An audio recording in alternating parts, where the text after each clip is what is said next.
A month ago, 30 16-year-olds moved into a 1950s-style state boarding school. 28 stuck it out, enduring rotten food, harsh discipline... Miles, up! Come on! Out! Out! Out! Come on! And worst of all, traditional lessons. Expect to be doing long multiplication and long division aplenty. Back in the real world, the kids had just sat their GCSEs. Now they face the toughest challenge yet. So we've got... In a few days, they will sit 1950s O-level papers in English, maths, and history. Some pupils are rising to the occasion. Tell the class. I know stuff. Let's clap. Others are struggling to stay awake. Get out now! I'm lucky, get out! How will they do in their O-levels? And will the results bear out the accusation that exams nowadays are just too easy?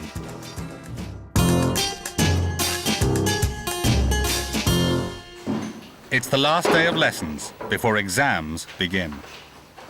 I am beside myself with concern for the trigonometry questions that you will face in the exam. The difficulty the pupils face in O-level maths is deciphering complex problems. This number turns out to be 31 degrees, okay? What's the answer to the question?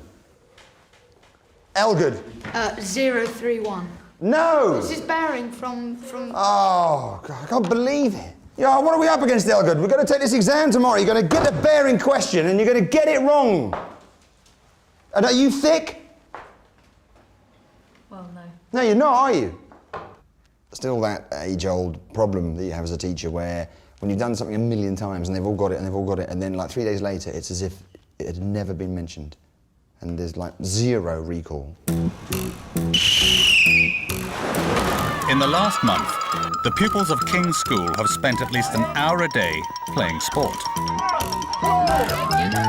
The onslaught of physical activity culminates in the dreaded cross-country this afternoon.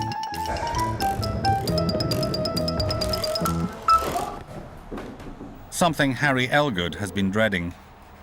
He's taken to bed and broken the habits of a lifetime. Harry, wake up. How you feeling? I've got a really bad headache. How long have you had this headache for? Yesterday morning. So it actually cleared up all day and then came back at supper time?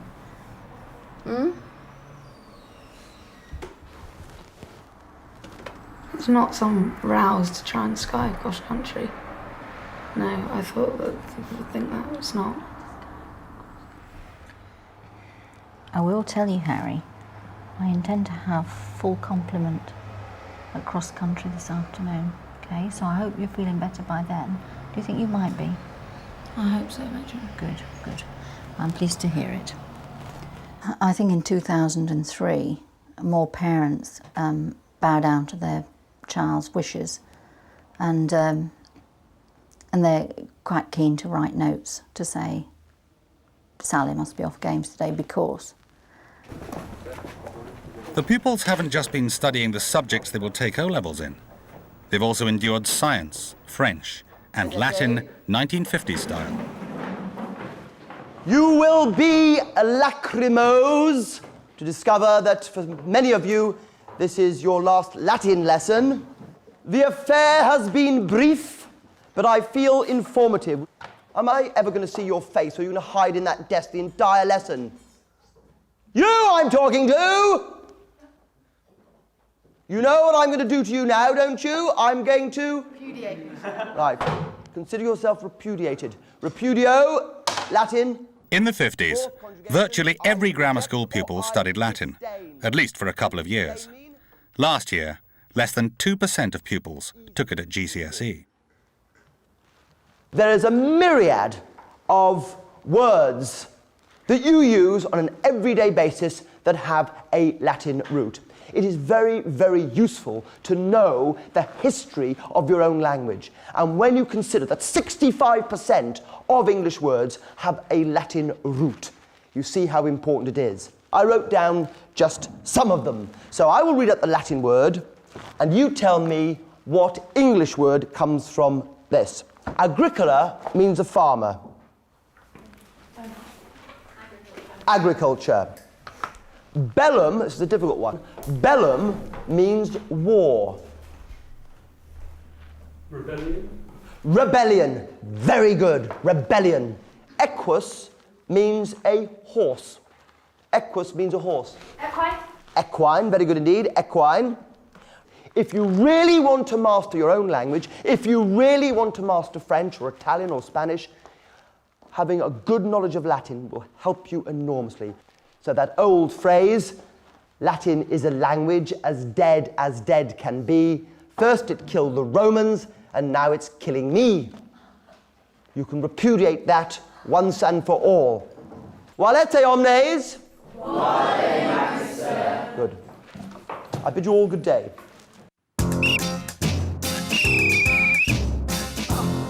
Behind the line. On your marks. In the 1950s, getting off games with spurious ailments like headaches was practically unheard of. And at King's School, all the children run in the end-of-term cross-country.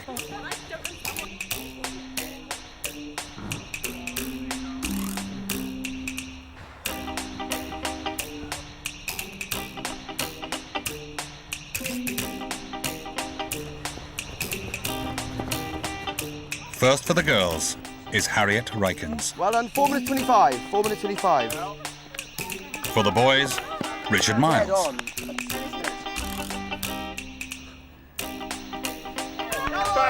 And last but not least, Harry Elgood. Come on, Elgood! Push! Run on! Come on, Elgood! Come on, Elgood! Push! Run hard! Run hard! Run hard! Well, someone has to be last, and I was glad to fill the vacancy. The fact that the children have had to do sport and that they've been eating sensibly and have been working out regularly has helped them to feel better about themselves, to have a more positive self-image, and some of them have actually lost weight, which has helped as well. Some of the chubbier kids go to find out just how much weight they have lost. Joel, do you remember what you weighed before? I don't know exactly. What They go up about? and down, but around about kind of 17.5 mil. Right, stand on it, put your head up a front. 16.2. Thomas Jewell has lost a stone and a Come on, half. boy. 13, 7, 8, 9, 10. 13.10. 13.10. What do you think you would be? I was closer to 15. I was about 15. That's insane. Ryan Smithson has lost over a stone. How much were you? I was 12.5. You have lost almost a stone. Oh my gosh!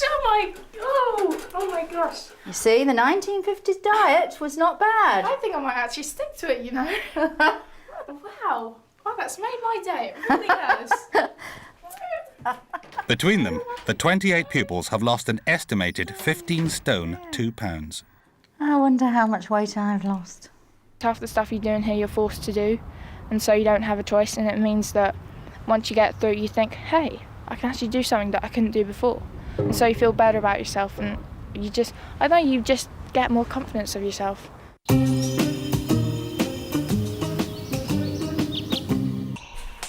In the 1950s, regularity of bodily functions was considered the key to a healthy body and a healthy mind. Teeth.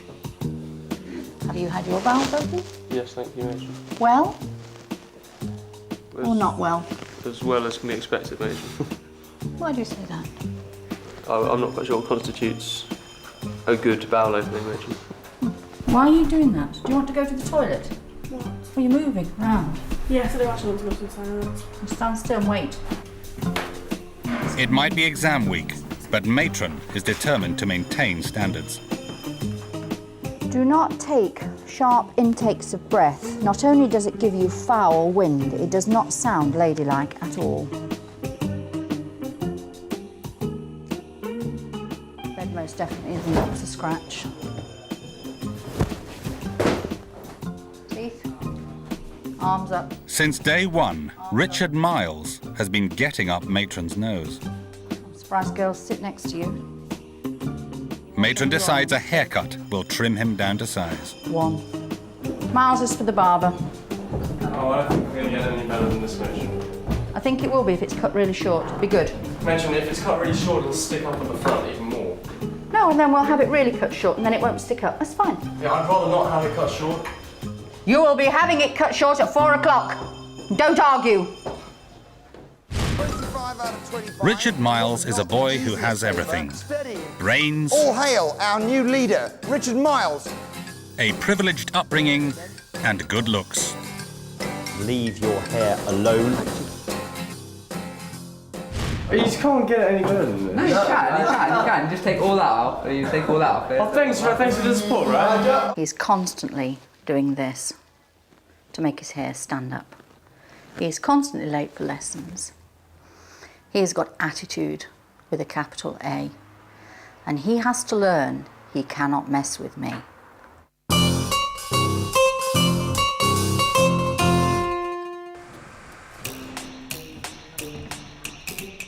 With exam pressure mounting, Matron's surgery is busier than usual. I think I might have some paracetamol. Nervous stomachs are on the increase. But sometimes physical symptoms mask problems that can't be cured with a drop of tonic. It's not like you, Hina. I know. Come on, don't cry. So your legs hurt. Did you eat some breakfast all right?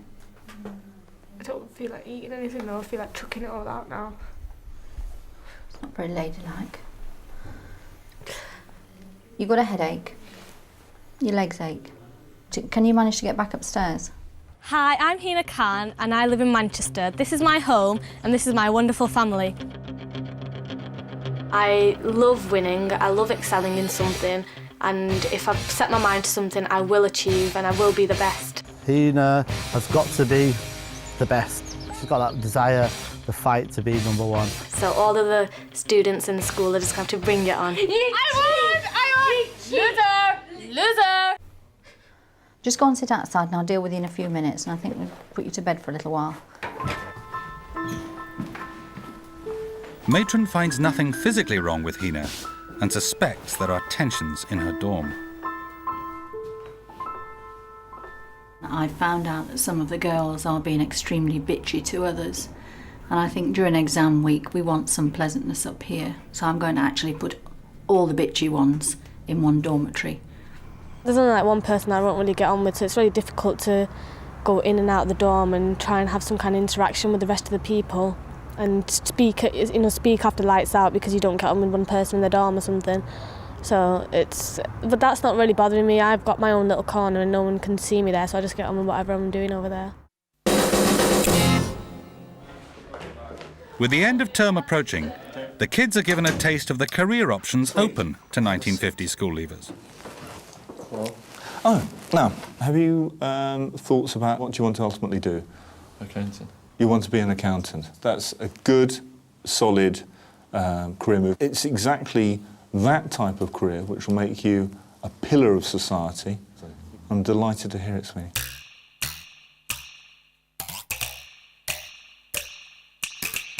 In the 1950s, expectations of the sexes were very different.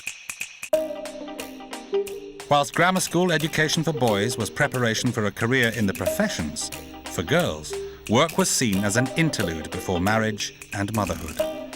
In many girls' schools, domestic science was compulsory. And who wouldn't enjoy themselves in this cookery room? History master Mr. Raquel is giving our 21st century girls a taste of 1950s attitudes, when women were virtually unheard of in the upper echelons of law or medicine. I'd quite like to be a surgeon. A surgeon? A surgeon. Let's take a huge jump and imagine there's such a thing as a female surgeon, right? I'm lying in bed, I've got appendicitis, and you come around and I say, well, nurse, where's the surgeon? You say, I'm the surgeon. Yeah. No matter how much pain, I'd jump out of bed and run. I think nursing is an honourable profession. And with the beauty of nursing, you can leave the nursing, bring up the children, and then you can go back. No, if that's all I'm against, I should be fine. You want to be a barrister? Yeah. Isn't there a danger of a woman in court getting too emotional, which would undermine I feel that the whole structure of your case? I don't think you can class all women as being very emotional. I cannot imagine a leading barrister taking on a young woman. Basically, my career path is to do some legal secretary work and then to marry somebody. Who's a barrister? Who's a barrister with lots of money, and I can be a housewife and produce lovely children. He's been like suggesting to all the girls who become secretaries and like housewives and stuff like that. Yeah. She's as it should be.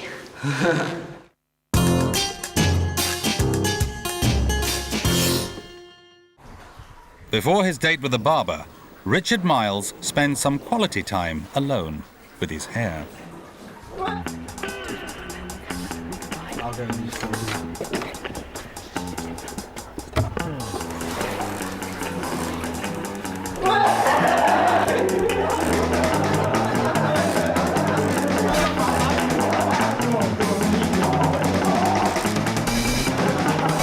Even though he's started to try and be nice now, and he can be nice at times, he's just so smarmy and cocky and arrogant, and he's just so annoying. He's such a little child.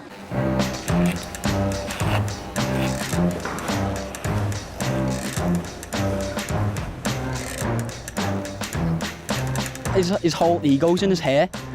Just like that, and always in the mirror. Like Samson, when he had his hair cut, he lost all his power. He'll lose his ego, hopefully. If he doesn't, we just have to beat it out of him. Do you want a fuser? Oh yes, thank you. How's that, young man? Oh, very good. Very nice. Thank you.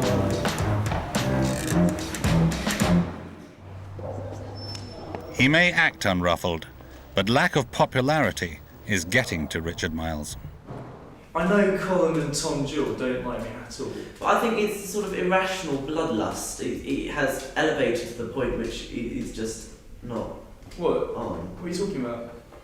Well, the fact that they don't like you, they don't have grounds enough to. But Yeah, exactly. That's what I just don't understand. And I'm not bothered because I'm not spending any more time with them. But it just seems a bit weird that I haven't done anything, or at least I don't think I've done anything, and they still think I'm a twat.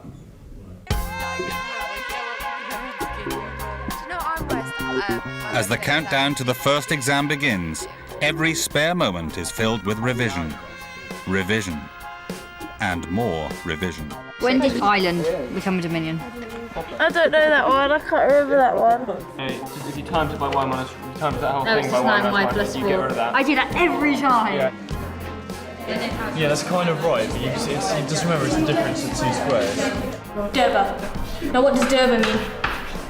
That's Is it like elders or something? Now, Durba is when you do something just for show. As soon as I left the GCSE hall for any of the exams, I just put it all out my head, thinking I'm never after going to use that again. So I'm having to learn a lot of stuff again, which is actually quite a bad thing because I should have remembered it. I don't think anyone's making any pretense now of hiding their books and their revision, which they've taken back to the dorm with them. And you know, it's quite blatant now that people are doing extra cramming and reading before they get up in the mornings and reading last thing at night. And so I think sort of the heat is on now. After hours of cramming, the pupils are going stir-crazy when the final period of prep arrives. But Games Master Peter Daplin is determined the kids take it, and him, seriously. Don't open your mouth. Close it. Close it. Sit down and be quiet. You can keep giggling. That's 20 minutes extra for all of you. Hannah, outside now. Outside and stay there. Sit down.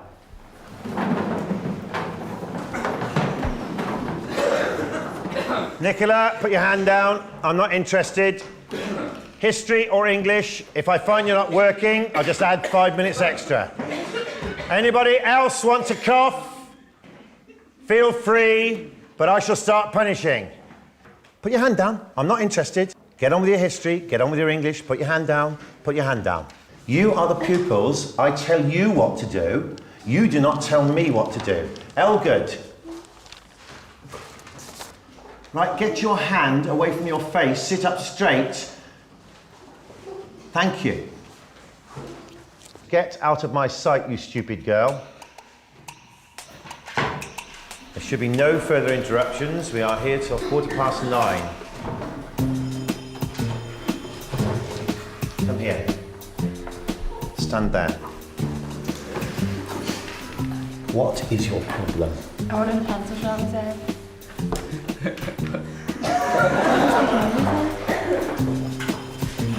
You're not trying very hard to get out for some free time later. You're not trying very hard at that. You think the best way to achieve what? The pencil, giving you a pencil sharpener. Okay, folks, 9:30 it is. Well done. The kids know Mr. Daplin's bark is worse than his bite.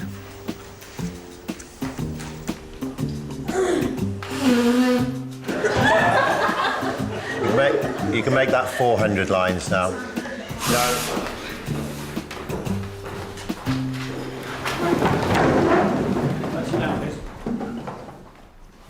Miles, go and work next door, please, by yourself. Richard Miles's back chat over his haircut has not been forgotten by Deputy Head Mr. Perry. That's the piece of paper on which you'll write your apology to Matron for what you said. I have to warn you that if we have any more of this business, you will not be here. Yes, sir.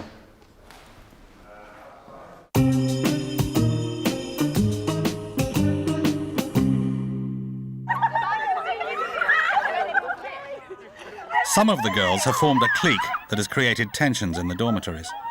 To their delight, Matron has moved them into a dorm together. Rebecca has had to change rooms. They're all laughing and dancing in the sky over there, and they couldn't care less that Becky's not in their dormitory anymore. And that is really sly. It is. Really sly. It's really selfish. I'm looking forward to going to bed now. Whoa, let's go to bed! No, not that much. Anyway. And Harriet has been moved away from Hina. I think Harriet is probably the most manipulative out of everyone here. And she's just going round from boy to boy every day, taking new ones as prey. She's a predator who searches for the young male flesh. But it's true, it is so true. Oh, has she chosen you yet? Have you been on her road? That's not the point. Oh my god, that's so good. That's mint. That is mint. The celebrations don't last long. Matron gathers the girls to discuss why she's made them move. Why do you think I've put you in this dormitory? I have absolutely no idea. No idea. Well, actually, yes, I do. Because there's a difference between me and Hina. Is there? Yeah. Oh. And what difference is that? We've had an argument. About what? About something. Don't get smart. It's amazing that you've only been at this school for a short time. And all four of you have, in some way or another, made somebody's life unpleasant. And I'm not saying it's a one-way street. Sometimes each of us rub each other up the wrong way. But 4 weeks is not a long time. All of you will say to yourself, why on earth didn't we get on? Because this isn't just about this King's School. This is about your life. You are always going to come up against somebody that you don't care for. It's a lesson of humility. It means that we have to get on with people even though we don't care for them. It's basically mainly stubbornness, especially between Hina and Hattie, and neither can admit they're wrong. I think the last thing we need is to come upstairs to the dorms and have tension in the air, you know, all evening and all morning, because that's honestly the worst thing that could happen. I don't think it's going to be resolved. I think it's something that's just going to die down for the next few days and then go when we go. Richard Miles has written Matron a letter from the heart. Excuse me, Matron, this is a letter of apology, Mr. Perry. Thank you very much. I sincerely hope you find the letter of apology satisfactory and that it can symbolise a new beginning in our relationship. I'm sorry, I'm sorry, I'm sorry, I'm sorry. Mr. Miles's letter of apology is totally unacceptable. No one calls me my dearest matron. Thank you. Right, now, it's very difficult to find a prayer actually that sort of pertains particularly to exams. So, basically, you're on your own. It's between you and God. Best of luck. They're all fired up. They are ready for their exams. God bless. God bless.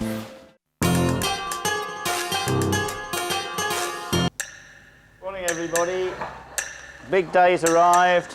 It's the day of reckoning, and last night's tensions have been replaced by anxiety about the first exam, O-level maths. No, I'm looking quite calm, but I'm feeling very nervous. I want to go back to bed and just sleep forever until the exams are over. I'm shit myself really. There's no one here for me today from when I'm stressing out, so I'm just calming myself down and just thinking that my mum's sat next to me and telling me just everything will be alright, just try my hardest.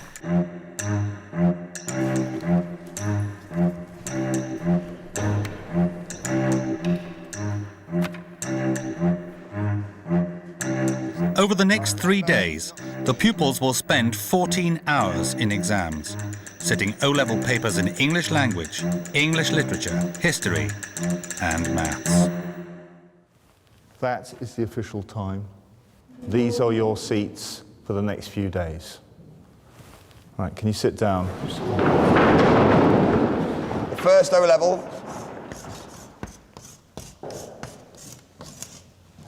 Maths. Okay, we start 0921, finish 1121. Begin now.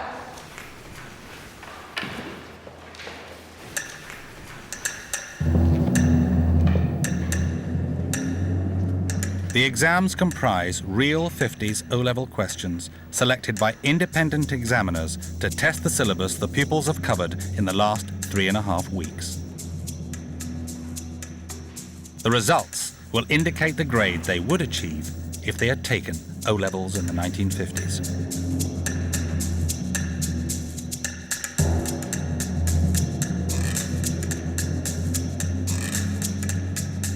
The exams are taken under 1950s conditions, with marks deducted for sloppy presentation.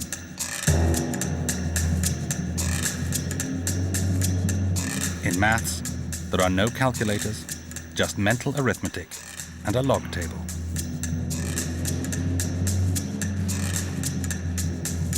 Richard Miles was top in maths until the mock, when Matthew Sweeney came first and earned himself the title Kingpin.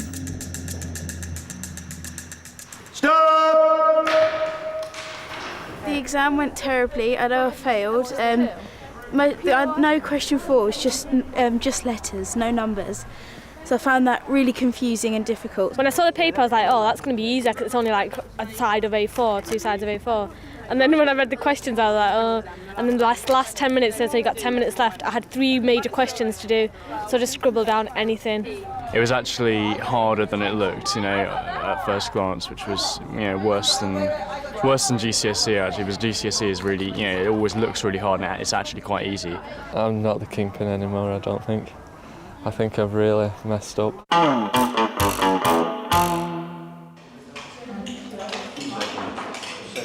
It's lunchtime, and the kids are stoking up on brain food before the next round of exams. But not everyone is present. Richard Miles is being served a lesson in humility by Latin master Simon Waugh. He must rewrite his letter to Matron.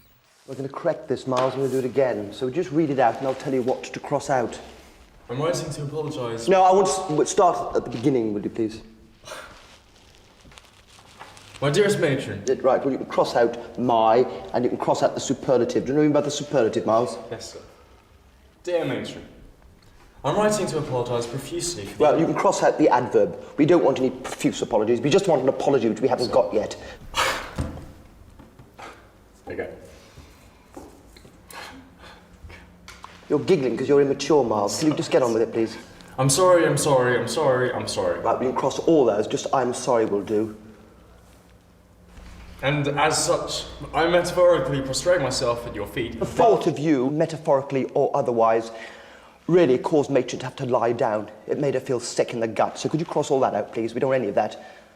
So is that all right, sir? I can tell you what, Miles, if this isn't right, I'll have you standing out in the middle of the field, right? Standing up, and I'll get you to write the letter out there a few times. You got that? Yes. I mean it. I'll make you regret it, Miles. Okay? Get on and do it.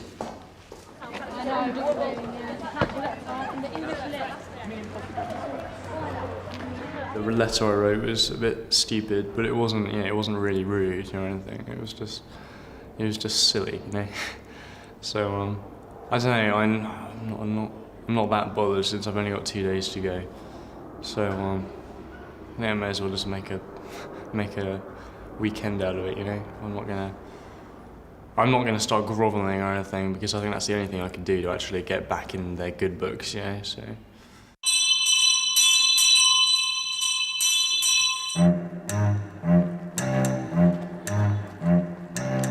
It's exams, exams, and more exams.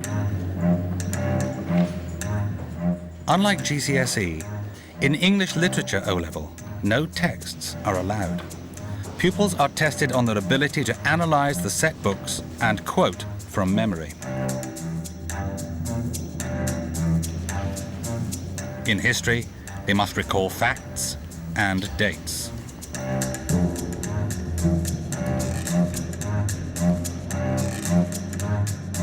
In English language, precision is paramount. Every mistake in grammar or spelling costs marks. In English language GCSE, coursework counts for 40% of the grade.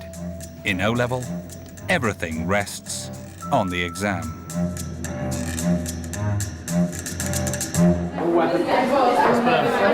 That went bad, man, wasn't it? That was just too hard. Some kind of joke exam. The English was a lot better than the maths. I didn't come out with the urge for suicide. The GCSE paper is far more opinionated and you can write about how you feel and there's room for ambiguity, whereas in the O-Level paper it's a narrow line, you have to get fact by fact by fact. I think I've learned the same amount that I did for my GCSEs in 3 weeks. It's like being a crash course. I definitely think I've learnt more in the last 4 weeks here than I would back at my school.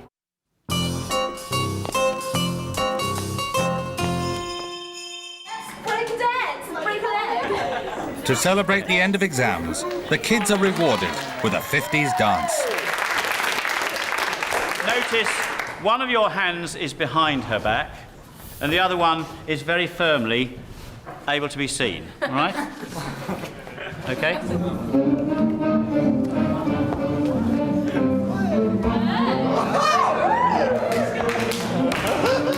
Mr. Perry has dusted off his record collection and takes to the floor with his wife to show the kids how to jive.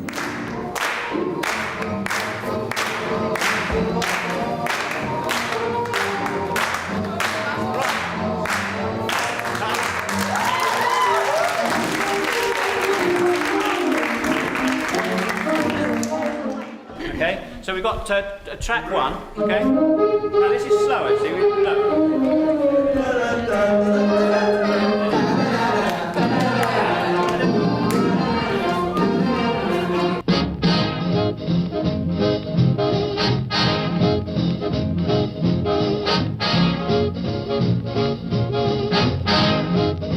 Traditionally, girls waited to be asked to dance. But at King's School, they're a lot more forward than their 50s counterparts. I didn't think I'd ever have done this kind of thing, but it has actually been pretty good fun. The dancing, yeah, it's been really good fun. The 6-inch rule is relaxed for the night, and it's up to the staff to set an example. After 4 weeks, about time to relax and about time to flirt, I think.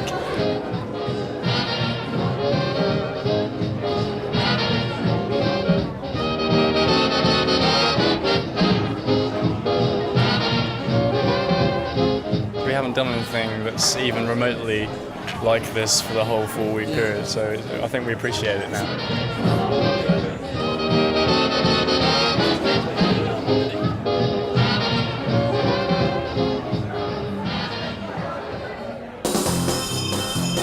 Biscuit stasher Nick Hall is satisfying a different kind of appetite.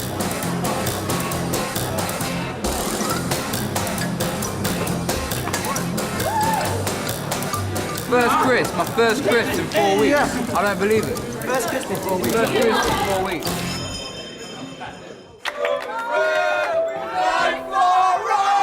$10:30 and time to call it a night.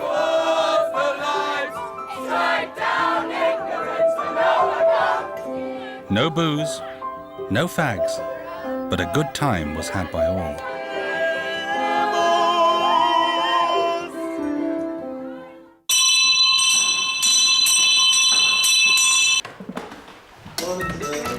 Good morning, cherubs. Now we've got to get the timetable right. It's the last day, and the kids have survived 4 weeks in the 1950s school. This is one thing I'm not going to miss from the 1950s. It's itchy and scratchy on my bottom, and I'm gladly going to leave it behind. Matrons maintaining 50 standards in the boys' dorm. But the girls are getting ready to go back to the future. I've got hair removal cream on my legs. Billy Bronson. They're in a jubilant mood, but it may not last. Today they get the results of their English, history and maths O-levels. If I do badly, it's going to reflect badly upon my generation. We're going to get all the boring old crows coming up and saying, oh, education's not as good as it used to be and all this kind of rubbish. Now I'm thinking I've got to do really well because, I don't know, because it'll be really embarrassing and this is why I've come here. If you do crap, then people aren't going to think it's because you were just messing about and not taking it seriously. People are going to think it's because you're dumb.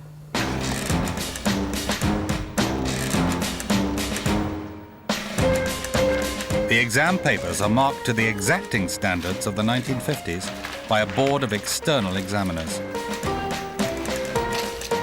Between them, they have 36 years' experience marking O-level papers.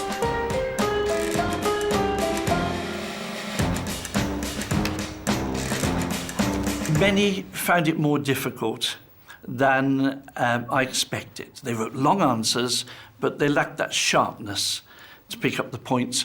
In a number of cases, they are actually confused. So we get William Wilberforce popping up in the middle of Africa, for instance. You realise that the kind of richness of the use of English may be slipping away from these young people, possibly because they use their texts and mobiles and they want direct communication. The trouble with these questions is that a sort of a weaker candidate can't even get started on the question. They look at it and think, oh, I can't do that at all, so they've got no marks. Whereas on the GCSE papers now, they break it down into little steps for them, and so everybody can do the first part and then they move on to the next part and so on. And although that's good because it helps the youngsters to achieve some marks, the effect is that it can stop them thinking for themselves at all. The children's families arrive at King's for a special presentation of the O-level results.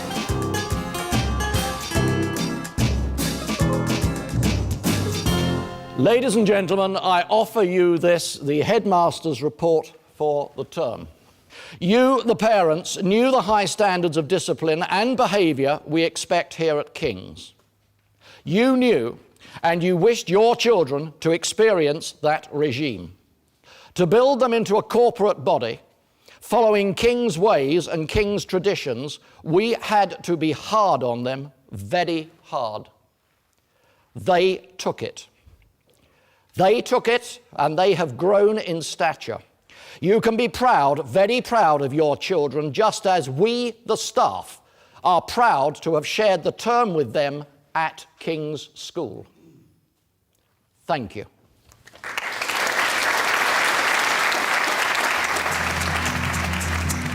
Ladies and gentlemen, we now come to the announcement of this year's O-level results. It's a week of results. 4 days after this O-level ceremony, the children found out the grades of the GCSEs they sat in June. Here's a sneak preview of how they did. Alistair, hi. Hey, sir. Come in, take a seat. An A star in English. History, I got an A. An A star in mathematics. Maths, I got an A. Grade A. I got an A. 3 A's. Double A, yay. I've got like 4 A's. 8 A stars and 3 A's. I got 10 A stars.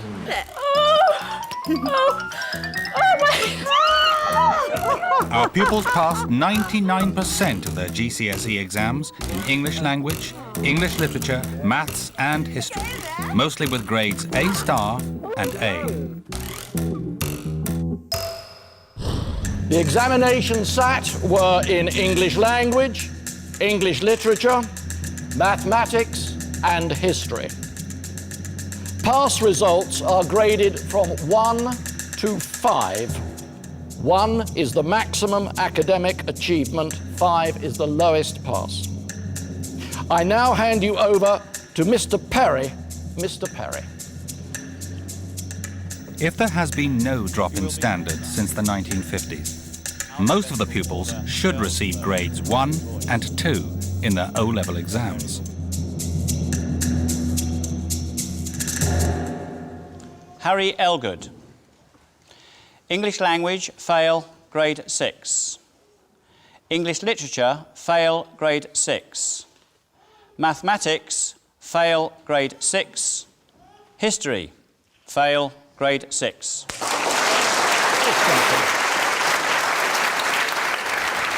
Harry Elgood got straight A's at GCSE. Seraphina Evans. English language, fail, grade 8. English literature, fail, grade 7. Mathematics, fail, grade 8. History, fail, grade 8.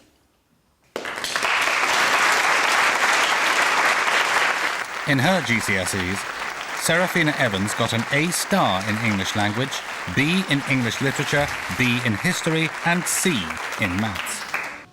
Richard Miles. English language, pass, grade 2. English literature, fail, grade 6. Mathematics, pass, grade 3. And history, pass, grade 3. Richard Miles got 7 A stars, an A and a B at GCSE. Harriet Rykens. English language, fail, grade 7. English literature, pass, grade 4. Mathematics, fail, grade 8. And history, fail, grade 7. In her GCSEs, Hattie Rykins got an A star in English literature, B in language, A in history and a C in maths. Mathematics, fail, grade 6. English literature, fail, grade 6. Mathematics, fail, grade 7.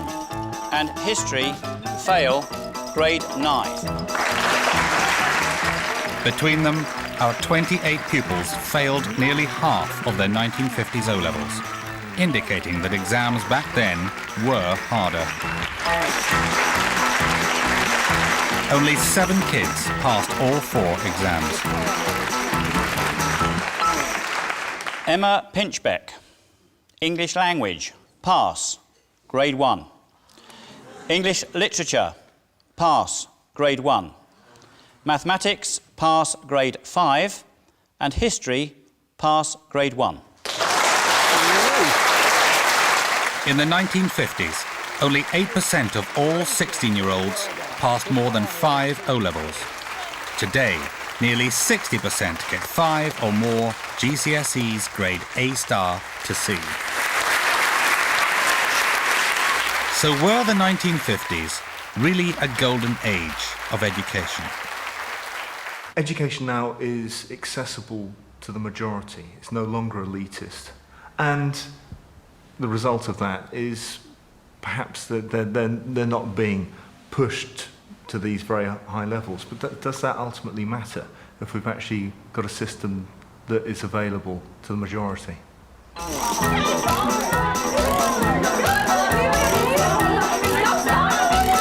School's out, and it's time to say goodbye.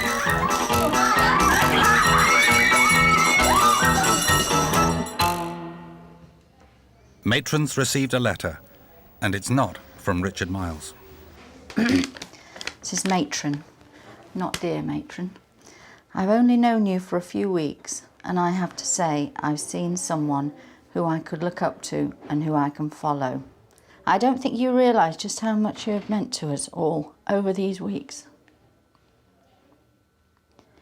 You have filled a figure in the place of our parents, who we left behind. I am grateful to you, and always will be. I will never forget you, and please, Matron, keep being yourself. From Rebecca. Makes it all worthwhile, doesn't it, really?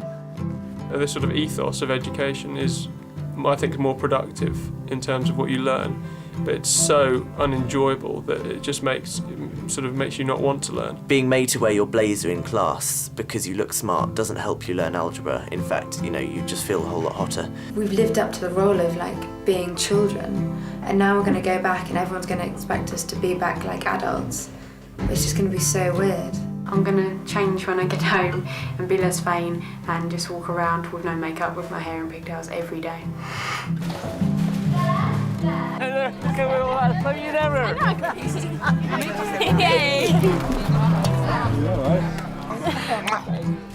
It's been so good knowing you, Matron, I'm telling you.